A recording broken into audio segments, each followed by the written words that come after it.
Ploharmel, dans le Morbihan. En ce 29 juillet 2011, c'est toute la Bretagne qui est en deuil. Des milliers de personnes se sont rassemblées pour rendre hommage à Anne Caudal. 27 ans, une jeune femme enceinte retrouvée morte dans un bois quelques jours plus tôt. Derrière son père et ses proches, une foule d'anonymes venus de toute la région pour manifester leur tristesse et leur solidarité à l'égard de la famille de la jeune fille. Ça fait chaud au cœur. Bon, c'est un bel hommage qu'on lui rend. Je pense que c'était une gamine qui était pétillante, qui dégageait énormément de bonne humeur, de joie de vivre. C'était ma fille. Bon, elle méritait ça, je pense.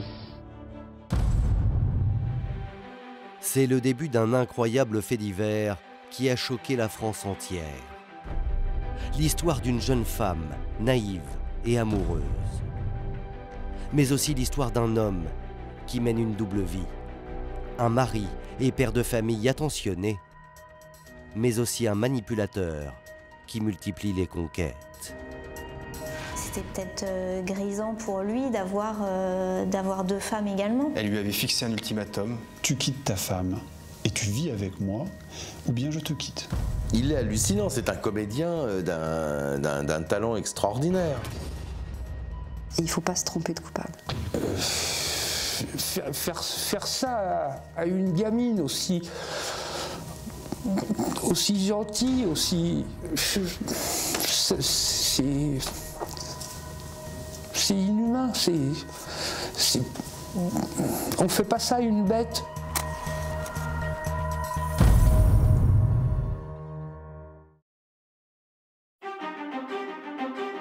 Tout commence le dimanche 10 juillet 2011. Il est 9 h du matin lorsqu'un homme se présente à la gendarmerie. C'est Christophe Piédoux, 42 ans. Il est mort d'inquiétude, car sa compagne, enceinte de 3 mois et demi, n'a pas donné le moindre signe de vie depuis 48 heures. Elle s'appelle Anne Caudal, elle est fleuriste. Elle est âgée de 27 ans.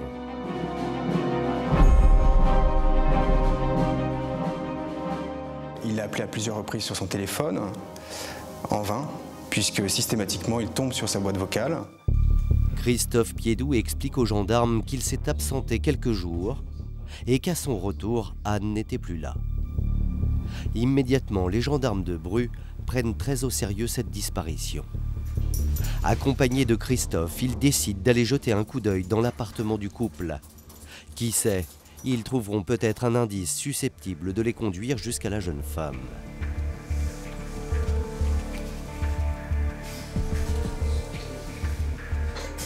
L'appartement est dans un ordre parfait, la vaisselle est faite, le lit est fait, il n'y a pas l'ombre d'une trace de lutte, il n'y a pas un morceau de verre par terre, il n'y a pas un carreau de cassé.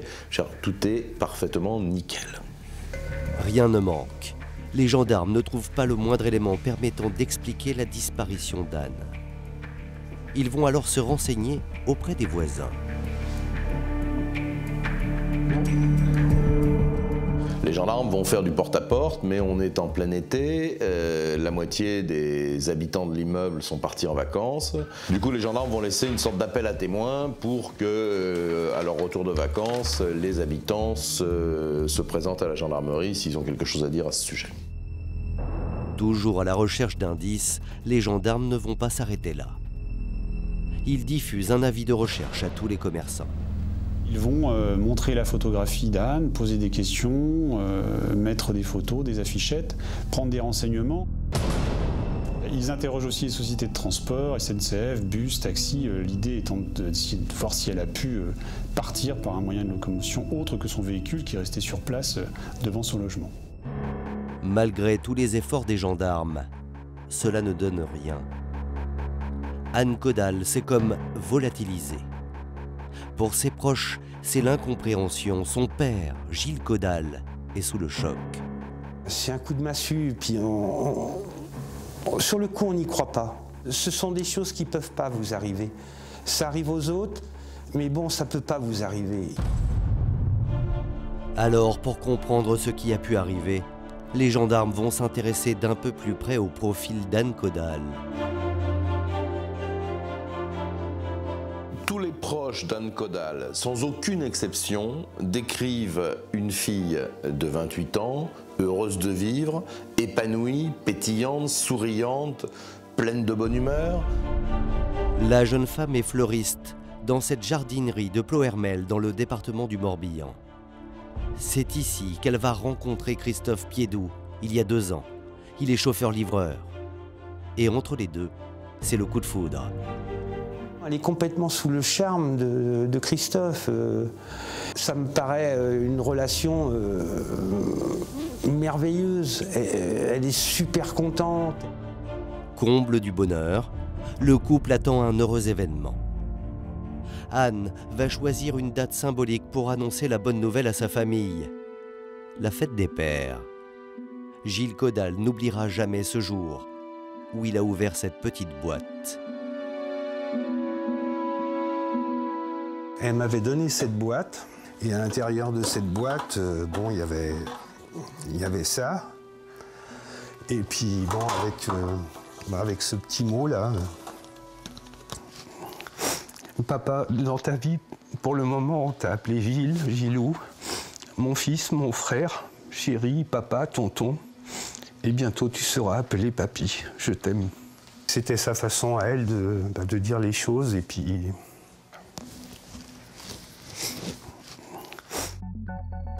Et je crois que pour elle, c'est un aboutissement d'avoir ce bébé. C'est du soleil dans une maison. J'ai jamais vu ma fille aussi épanouie qu'à ce moment-là.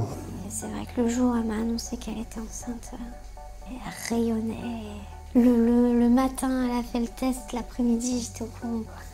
Elle m'a dit, je peux le dire à personne, alors il faut que je te le dise à toi. Elle m'a dit, tu vas être tata. Voilà.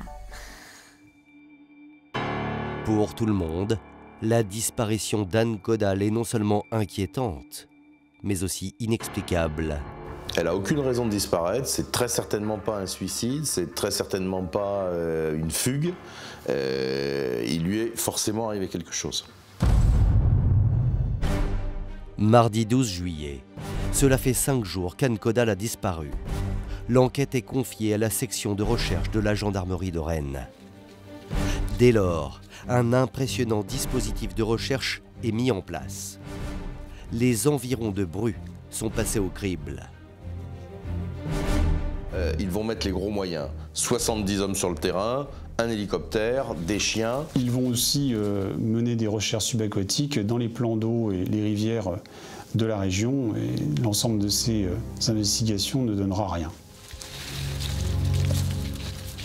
L'inquiétude grandit. Bon, on sait pertinemment que plus les jours passent, plus les chances de retrouver Nanou, bon, ça me nuise malheureusement.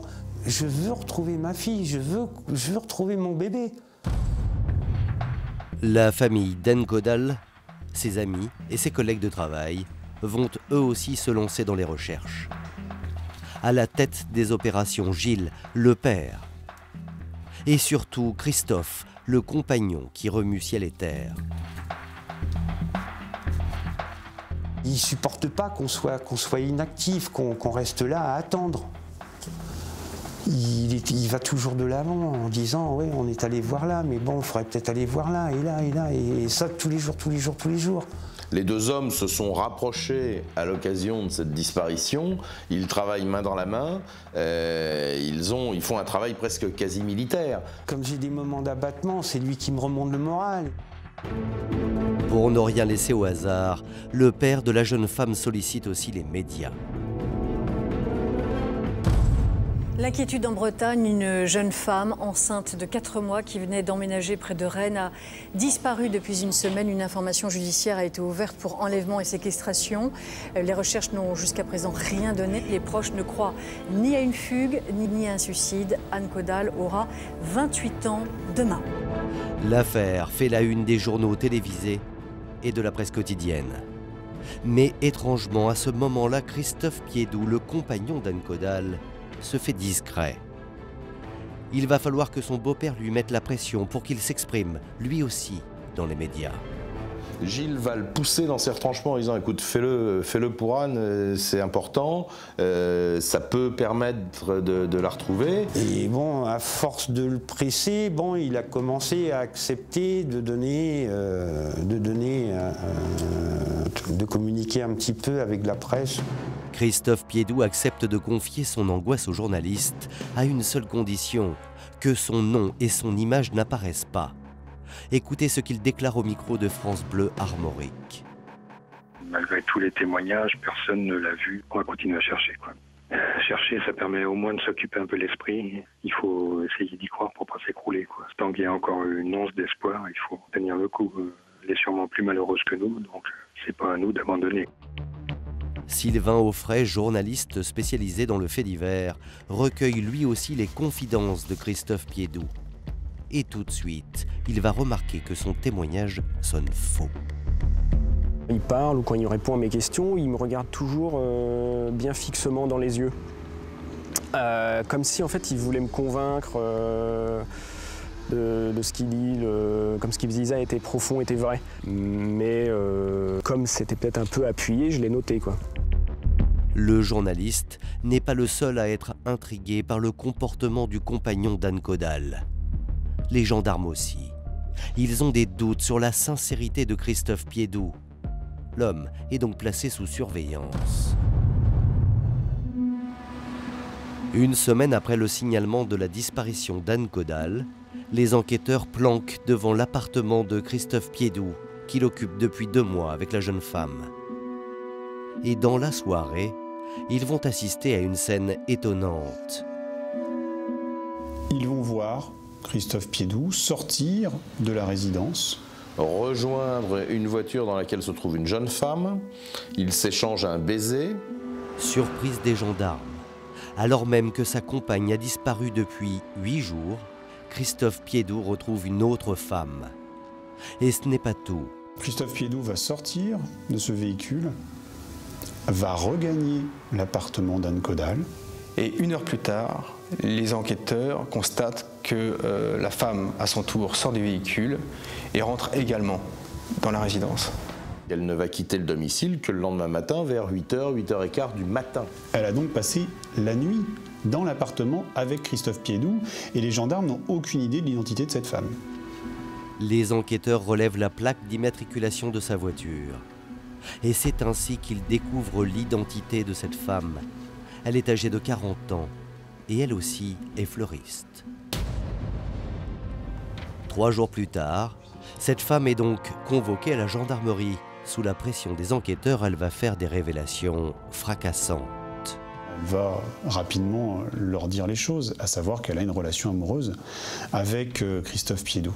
Cette maîtresse de Christophe Piédoux déclare que cette nuit-là, elle et Christophe ont passé la nuit ensemble, qu'ils ont eu 2 rapports sexuels. Détail terriblement pervers, c'est que cette journée-là, cette soirée-là, c'était l'anniversaire d'Anne Caudal. Il la trompe dans son lit, dans son appartement, le jour de son anniversaire. Ça intrigue forcément les gendarmes sur la personnalité de cet homme-là. Christophe Piédoux a donc une maîtresse.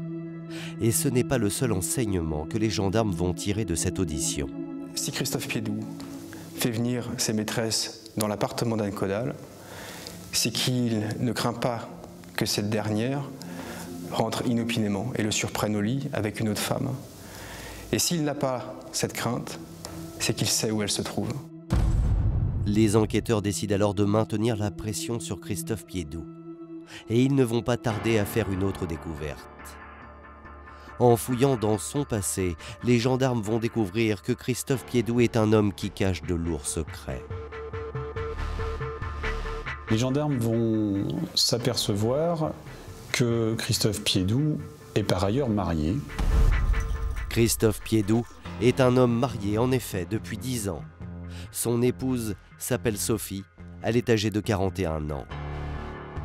Tous les deux ont 2 enfants et vivent à Château-Giron, une petite commune à une vingtaine de kilomètres de Bru. Et d'après leurs voisins, rien ne laisse imaginer que le couple soit au bord de la rupture. Bien au contraire. Quand on les voyait, ils étaient heureux, ils étaient, je vous dis, main dans la main, toujours, oui, toujours tous les deux. heureux. Ils s'entendaient bien tous les deux, il était constamment là, tout le monde vous dirait, c'était un couple sans histoire. Les week-ends, ils organisent des barbecues avec les voisins, des goûters d'anniversaire. C'est monsieur et madame tout le monde. Il a donc d'un côté sa vie avec sa famille légitime et d'un autre côté cette vie qu'il débute avec Anne Caudal sur la commune de Bru. Une maîtresse, une épouse et une jeune femme, Anne Caudal, qui attend un enfant. Christophe Piédoux est donc un homme à femme. Forcément, les gendarmes acquièrent la conviction qu'ils sont face à un drame passionnel.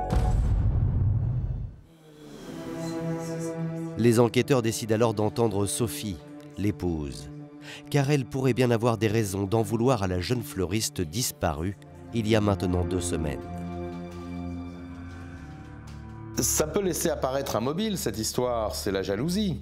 Voilà une femme quand même, je parle de Sophie, qui est peut-être sur le point d'être quittée. Sophie Piédoux, sa rivale, c'est Anne Caudal.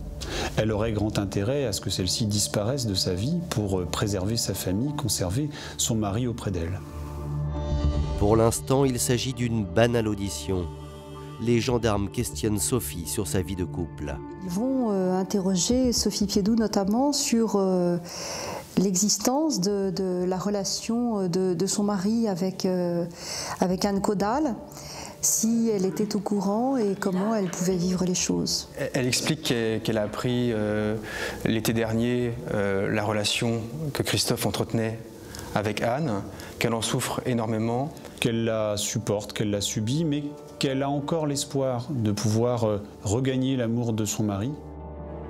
Entendue sur son emploi du temps le jour de la disparition d'Anne Caudal, Sophie Piédoux assure aux gendarmes qu'elle a passé la soirée du vendredi 8 juillet avec son mari dans leur pavillon de Châteaugiron.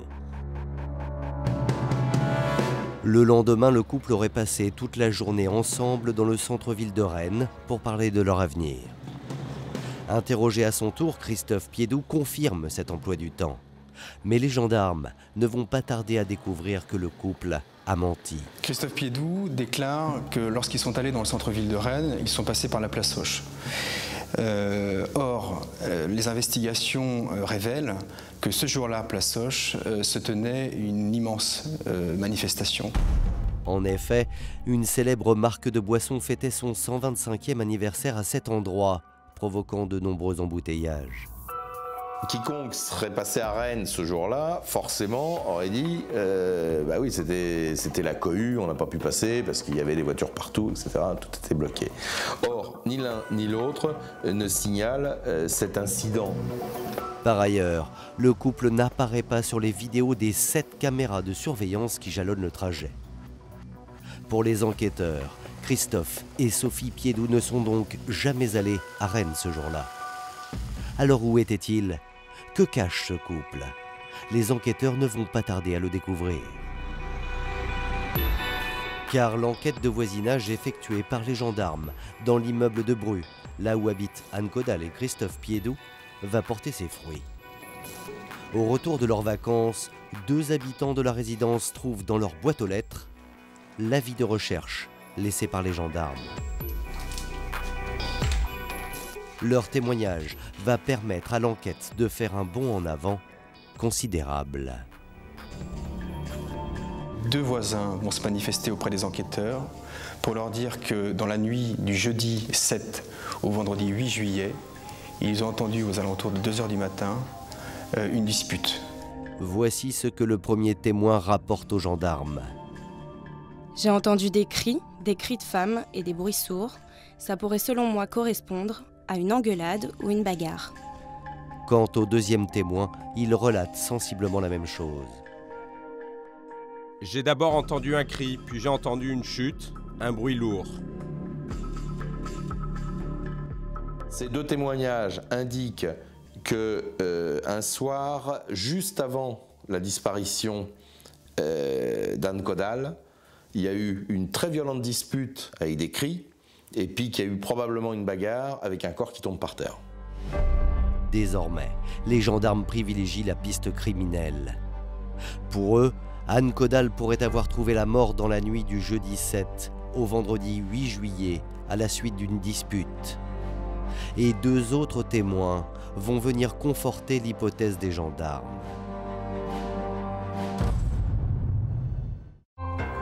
Un couple raconte aux enquêteurs qu'au lendemain de la disparition d'Anne Caudal, le samedi 9 juillet, ils ont assisté à un bien étrange manège alors qu'ils se promenaient au bord d'un étang. À un moment, la femme fait une photo de son mari, puis elle entend un bruit derrière elle, elle se retourne, et là elle voit une silhouette féminine, une silhouette de femme, qui s'éloigne. Elle se retourne vers son mari, et elle lui dit tiens, on n'est pas seul. On est vraiment dans un endroit extrêmement reculé, en rase campagne. C'est un lieu qui en plus est un terrain privé. A priori, il n'y a personne à devoir se promener là. Intrigués, les 2 promeneurs décident de suivre la femme.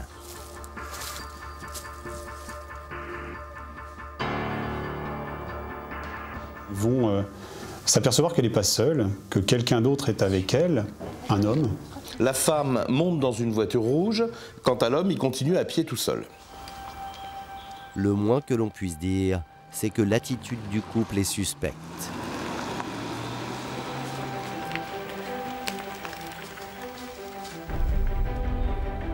D'autant que les 2 promeneurs ne sont pas au bout de leur surprise.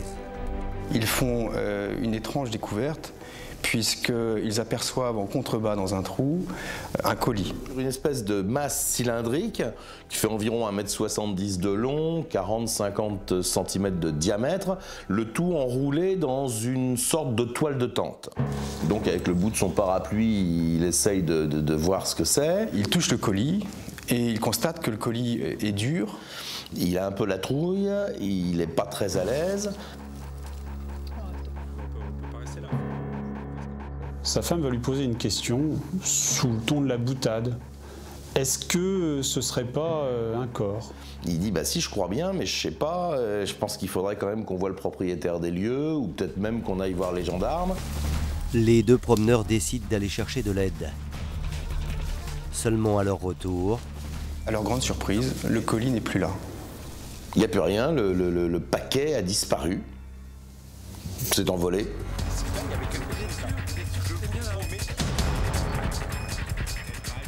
Le colis, s'il n'est plus là 10 minutes après, c'est que quelqu'un est venu le reprendre. On peut imaginer que ce couple est venu se débarrasser d'un corps, dérangé par la présence des 2 autres, a pris la fuite en un premier temps et est revenu chercher le cadavre pour repartir le cacher plus loin. Les 2 promeneurs décident d'aller raconter ce qu'ils ont vu à la gendarmerie. Et très vite, les enquêteurs vont faire le lien entre le mystérieux couple dans la forêt et leurs 2 suspects, Christophe et Sophie Piédoux. Les témoins décrivent l'homme comme de taille moyenne, dégarni, les cheveux gris. Et la femme grande, élancée, brune, les cheveux au carré. Les silhouettes de Christophe Piédoux et de sa femme Sophie correspondent à ce qui a été décrit par le couple. Autre élément déterminant, les 2 témoins évoquent une voiture rouge à bord de laquelle une femme a pris la fuite. Un véhicule qui ressemble étrangement à celui de Christophe et Sophie Piédoux. L'épouse bafouée et le mari volage sont plus que jamais dans le collimateur de la gendarmerie. 3 semaines après la disparition d'Anne Caudal, Christophe et Sophie Piédoux sont interpellés et placés en garde à vue. Les enquêteurs de la section de recherche de Rennes ont 48 heures pour découvrir la vérité.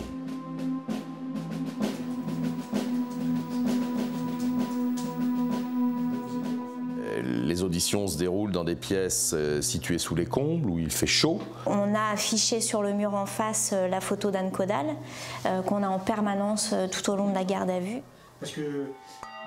Les gendarmes mettent les 2 suspects sous pression. C'est particulièrement lourd, pesant. On va bombarder de questions dans tous les sens, sur tous les sujets. Sur la personnalité, sur les loisirs, sur leurs enfants, sur leurs vacances, de manière à les fatiguer. Christophe Piédoux vacille, mais ne lâche rien. Les gendarmes sentent qu'il est fragilisé, mais il ne craque pas. Intérieurement, c'est énorme tout ce qui se passe chez lui, mais il y a toujours ce masque qui va être mis et qui va pas partir, même malgré la difficulté qu'il peut y avoir à ce moment-là. Les gendarmes décident alors d'abattre une carte maîtresse.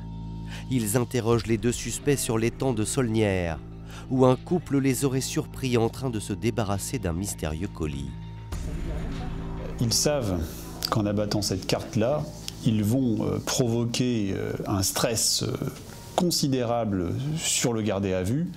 Et ce stress, ils vont d'abord le provoquer en posant la question à celle qu'ils perçoivent peut-être comme étant la plus fragile, Sophie Piédoux.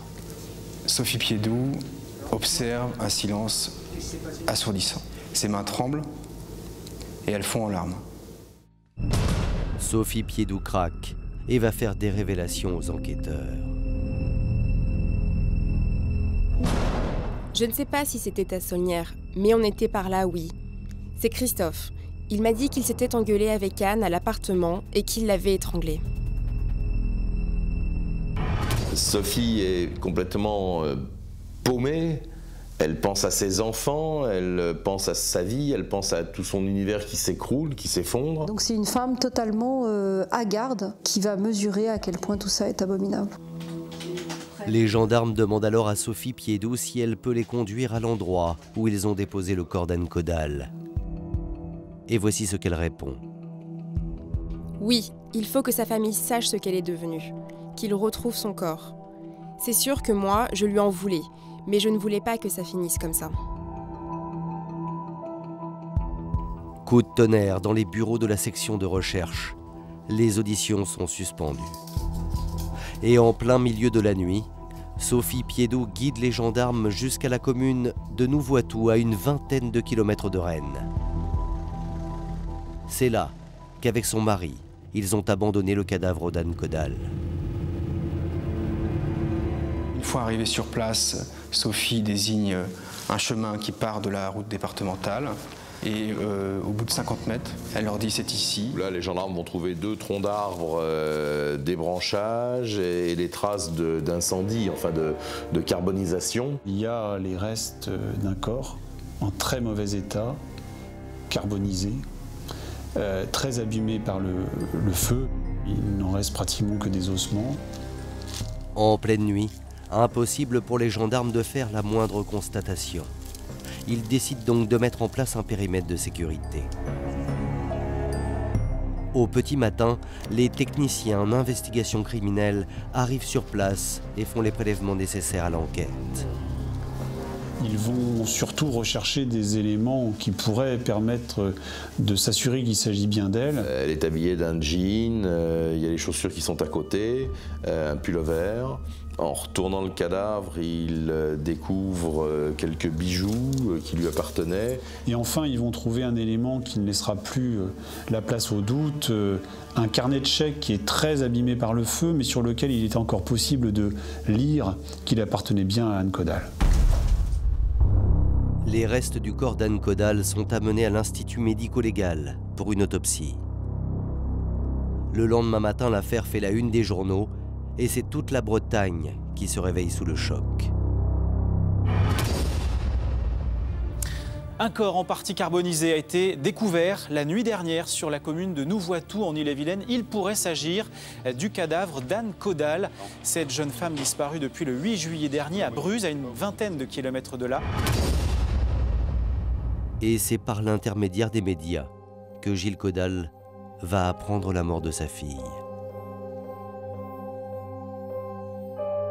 Tout s'écroule. Là, c'est... Je suis anéanti. Ce que je me dis, c'est que bon, je reverrai plus jamais mon bébé, quoi. Je ne verrai plus jamais son visage. Faire ça à une gamine aussi gentille, aussi... C'est inhumain, on ne fait pas ça à une bête. Alors, comment a-t-on pu en arriver là? Comment Christophe Piédoux, un homme a priori ordinaire, a-t-il pu tuer sa compagne, la mère de son futur enfant, et faire brûler son corps? Dans les locaux de la gendarmerie, les enquêteurs écoutent le récit de Christophe Piédoux, celui d'un homme qui jouait avec le cœur des femmes. C'était peut-être grisant pour lui d'avoir deux femmes également. Il est dans la situation du NAPAB, tout va bien. Il a une femme qui est conciliante qui, finalement, à condition qu'il reste, l'autorise à avoir une maîtresse. Et puis de l'autre côté, il a cette compagne qui attend, elle, beaucoup plus, et qui va finir par le coincer. Qui êtes-vous vraiment, monsieur Piédoux? Êtes-vous un voleur, un assassin, un menteur, un mauvais mari? Je n'ai en tout cas jamais dit, ni même pensé, que j'étais un homme bien. Sa femme lui procurait un statut social, lui procurait une situation financière, parce qu'il faut quand même rappeler que Christophe Piédoux ne travaille pas. Il était coincé sur un aspect financier. L'argent, c'est Sophie qui l'avait, pas lui. Pour Christophe, la situation serait très vite devenue intenable, déchirée entre sa femme, Sophie, qui lui assurait un confort matériel, et sa nouvelle compagne, Anne, qui elle ne veut pas partager. Elle va lui demander de s'engager. Et je pense que c'est en partie pour cette raison que Christophe Piédoux s'est retrouvé au pied du mur et qu'il a commis l'irréparable. En garde à vue, pressé par les questions des enquêteurs, Christophe Piédoux va à son tour passer aux aveux. Oui, c'est bien lui qui a tué Anne Caudal dans la nuit du 7 au 8 juillet 2011. Et voici ce qu'il raconte. Ce soir-là, Anne et Christophe sont ensemble dans leur appartement. Mais rapidement, la soirée vire au cauchemar. L'ambiance est tendue, ils ont des choses à se dire sur l'avenir de leur couple. Anne Caudal, ce soir-là, manifestement, lui pose un ultimatum. Ou bien il prend des décisions claires sur l'avenir de leur couple, c'est-à-dire tu quittes ta femme et tu vis avec moi, ou bien je te quitte. Le ton monte, et puis c'est les premiers coups qui sont échangés. Nous nous sommes disputés pour des choses qui n'allaient pas assez vite. La séparation, le divorce. On s'est énervés l'un comme l'autre et j'ai pété les plombs. Anne Caudal, a priori, va basculer contre une commode, elle va heurter la tête contre la commode, elle va tomber. Il est à bout de nerfs et il pète totalement les plombs, il lui saute dessus et il va l'étrangler. Elle a cette main qui lui serre le cou et elle a des yeux de fou en face d'elle et elle comprend qu'il va serrer fort et elle comprend qu'elle va mourir. Et elle essaye par tous les moyens de sauver sa peau et elle lui dit arrête, arrête, arrête. Arrête, arrête, pense à tes enfants. Après quelques longues minutes d'agonie, Anne Caudal meurt.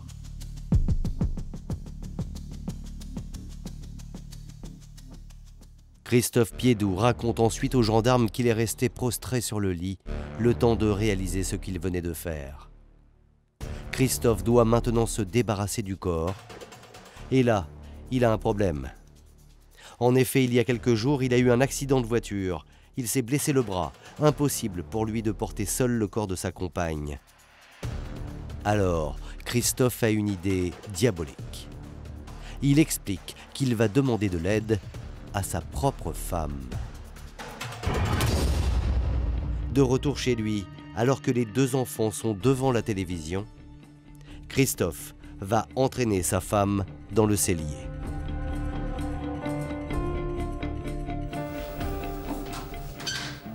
Christophe ferme la porte, il dit à Sophie « Assieds-toi, j'ai quelque chose d'important à te dire ».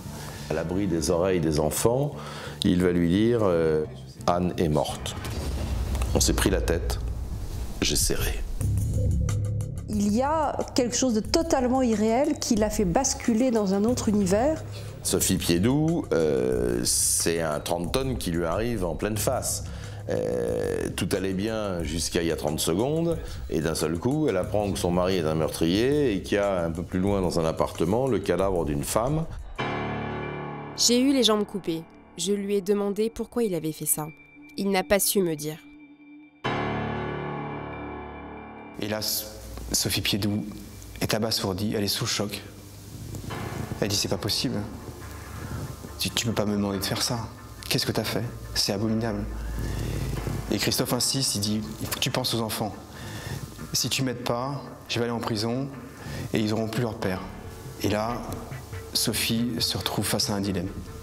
Elle ne sait plus quoi faire. Elle est totalement aveuglée par ce qui se passe.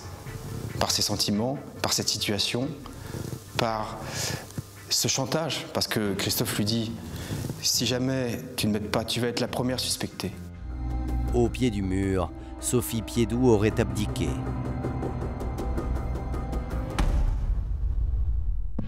Il est minuit. Christophe et sa femme seraient retournés à Bru pour récupérer le cadavre de la jeune fleuriste. À leur arrivée à l'appartement, Sophie Piédoux aurait aidé son mari à enrouler le corps d'Anne Caudal dans un drap, le soulever et le déposer sur l'épaule de Christophe.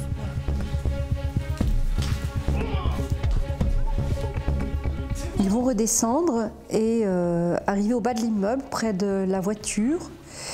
Monsieur Piédoux va dire à son épouse d'ouvrir le coffre. Et Monsieur Piédoux va y mettre le corps d'Anne Caudal qu'il transporte depuis l'appartement sur son épaule. Ils ont la chance de ne pas avoir été vus. Il n'y a pas un témoin insomniaque qui fumait une cigarette à ce moment-là, il n'y a pas un couple qui rentrait d'une soirée un peu tardive. Ils ont une chance insolente. Christophe et Sophie Piédoux rentrent à leur domicile de Château-Giron, avec dans le coffre de la voiture le corps de la jeune femme. Il y restera toute la nuit. Le lendemain, le samedi 9 juillet, Christophe et sa femme Sophie vont faire disparaître le corps d'Anne Caudal.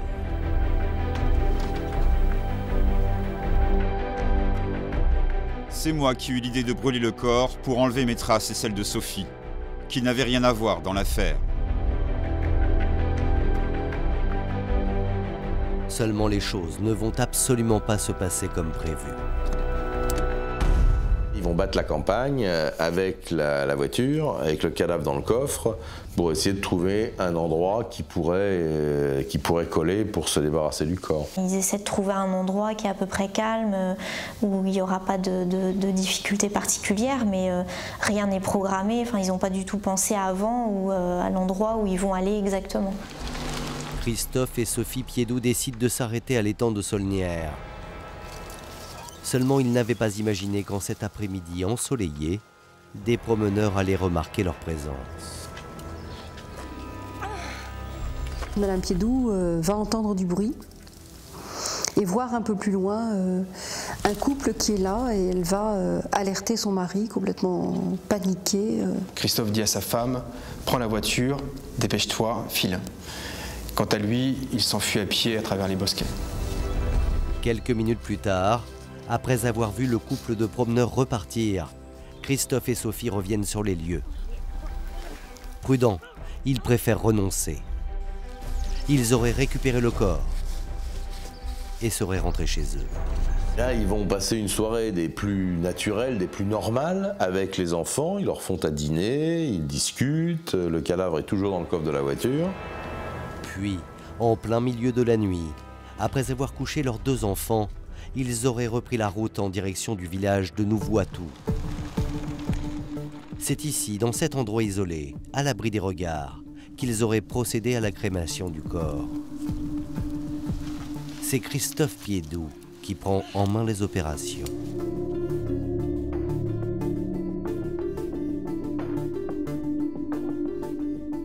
Elle va voir son mari prendre un jerrycan d'essence et mettre de l'essence sur le corps d'Anne Caudal et ensuite craquer une allumette.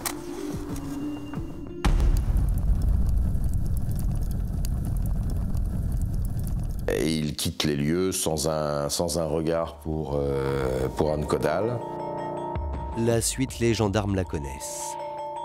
Reste à savoir si, comme elle le prétend, Sophie Piédoux n'a fait qu'aider son mari à faire disparaître le corps, ou si son rôle n'a pas été plus important qu'il n'y paraît. Après tout, pour les gendarmes, cette femme avait toutes les raisons d'en vouloir à sa rivale, Anne Caudal. Car coïncidence troublante, Sophie Piédoux va apprendre la grossesse d'Anne Caudal la veille du meurtre. Alors, aurait-elle poussé son mari à commettre l'irréparable?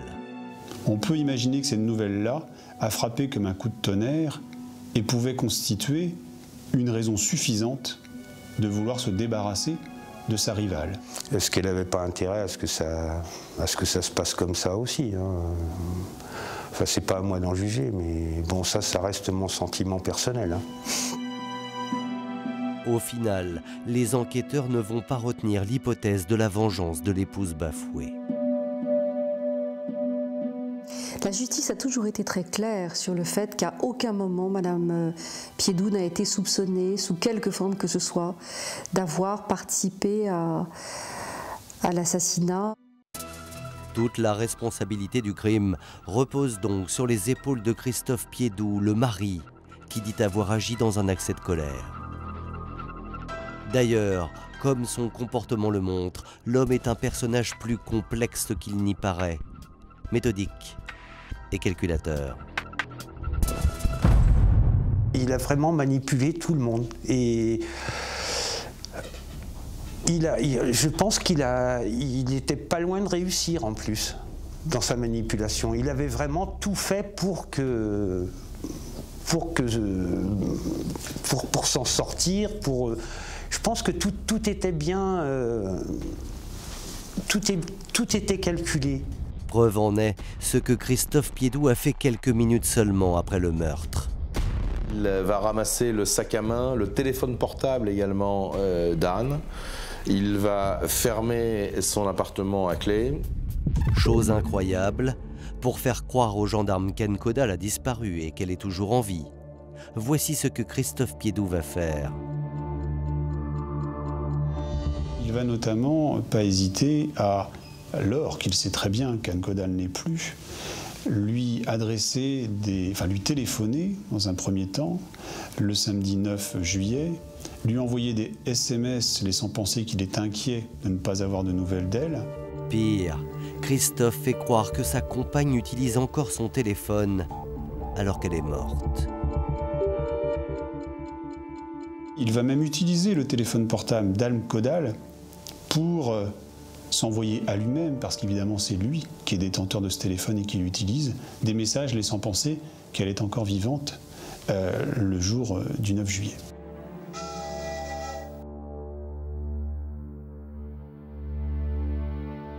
Le comble dans cette histoire, c'est qu'il va même lui envoyer un texto pour lui souhaiter un bon anniversaire le 16, alors que ça fait plus de 8 jours qu'il l'a tué. Et ce n'est pas tout. Pour être parfaitement crédible dans son rôle du compagnon éploré, Christophe Piédoux va participer aux recherches aux côtés de son beau-père et crier son désespoir à la radio. Tant qu'il y a encore une once d'espoir, il faut tenir le coup. Elle est sûrement plus malheureuse que nous, donc c'est pas à nous d'abandonner. Il est hallucinant, ce type. Il est hallucinant, c'est un comédien d'un talent extraordinaire. C'est un monstre, c'est un manipulateur, c'est un égoïste, Je crois que tous ces qualificatifs, là, on peut tous les lui attribuer, hein. À l'issue de la garde à vue, Christophe Piédoux est mis en examen pour assassinat. Quant à sa femme, elle est poursuivie pour dissimulation de preuves. Ils sont tous les deux écroués à la maison d'arrêt de Rennes.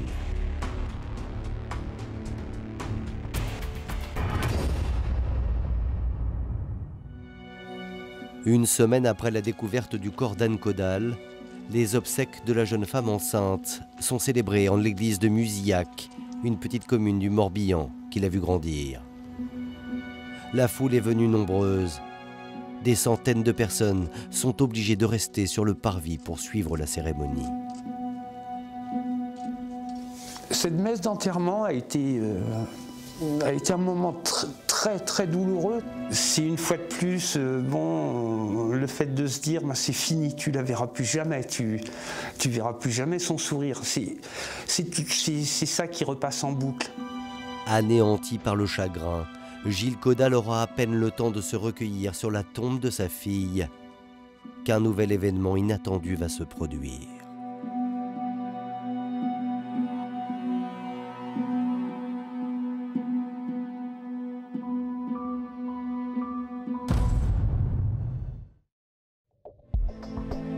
Le 24 août, un mois après la découverte du corps calciné de la jeune fleuriste, Christophe Piédoux se donne la mort, en prison. Il se pend à la fenêtre de sa cellule en utilisant la bandoulière qui lui sert à maintenir son bras. Son suicide résonne comme un coup de tonnerre. Cet été, on a beaucoup parlé de l'assassinat sordide d'Anne Caudal, cette jeune femme enceinte dont le corps avait été retrouvé calciné près de Rennes. Aujourd'hui, on apprend que son meurtrier présumé s'est suicidé dans la cellule de la prison où il était incarcéré. Le suicide de Christophe Piédoux empêchera la justice de faire toute la lumière sur cette affaire. L'homme a emporté avec lui tous ses secrets. D'un point de vue judiciaire, les conséquences du suicide de Christophe Piédoux, c'est qu'il n'y aura pas de procès. Il n'y aura pas de procès parce qu'en France, on ne juge pas les morts. Aussi fou que ça puisse paraître, il n'y a plus de dossier, en tout cas pour Christophe Piédoux. Il y a l'extinction de l'action publique. Pour le droit, il est présumé innocent pour toujours en se donnant la mort, privant la justice de la possibilité de lui faire un procès. Le fait de savoir que bon, cet homme est présumé innocent, bon, moi ce présumé innocent, je suis désolé, mais je peux pas, c'est bon, il a tué, il est coupable. On aurait bien aimé qu'on nous dise, bon, c'est l'assassin de votre fille, il est coupable. Là, c'est même pas l'assassin de notre fille, il est présumé innocent. Christophe Piédoux a-t-il voulu échapper à la justice ou était-il totalement désespéré, rongé par le remords? Les lettres qu'il envoyait à son épouse depuis sa cellule de prison ne laissent pas la place au doute. En écrivant, il se libère un petit peu de tous ces démons, mais ça signifie aussi prendre conscience de ce qui se passe. Voici ce que l'homme écrit à sa femme le 28 juillet, au lendemain de son incarcération. Il n'y a pas de mots assez forts pour dire la honte et la douleur qu'il y a en moi. J'ai ôté la vie à Anne et au bébé. Je t'ai entraîné dans une merde innommable et j'ai foutu en l'air la vie de nos enfants. Je ne peux malheureusement plus dire pardon à Anne, mais je te le dis à toi. Il constate tout ce qu'il a cassé, tout le mal qu'il a fait, toute la solitude qui l'attend. Et on sent au fur et à mesure de ses courriers qu'il se rapproche de la mort. Quelques jours plus tard, une autre lettre, toujours à son épouse, sonne comme des adieux. Ma Sophie, je suis fatigué. Fatigué de cette vie qui n'a plus de sens. Fatigué d'avance de cette vie qui n'aura plus jamais de sens. Il n'y a pas la moindre perspective positive dans mon avenir. Alors il vaut peut-être mieux s'arrêter.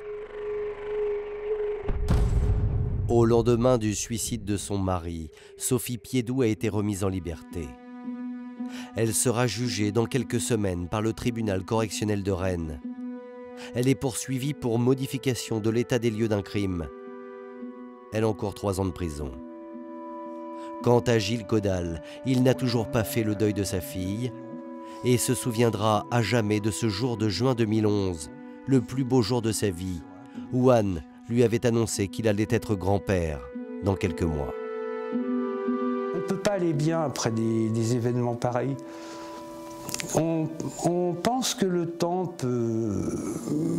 atténuera les choses. Et en fait, le temps n'atténue pas les choses. L'absence est là.